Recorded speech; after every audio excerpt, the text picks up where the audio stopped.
Hey everyone, and welcome back. We are going to be talking about sitemaps today. Before we begin this tutorial though, I want to show you what exactly we are going to learn within Figma and what we're going to build. So we're going to learn a bunch of different things. We're going to learn how to build these types of assets for our sitemap that are going to be reusable for you in the future and today.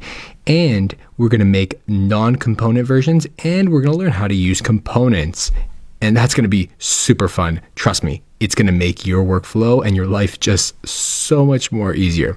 Then we're actually going to build our own sitemap as well.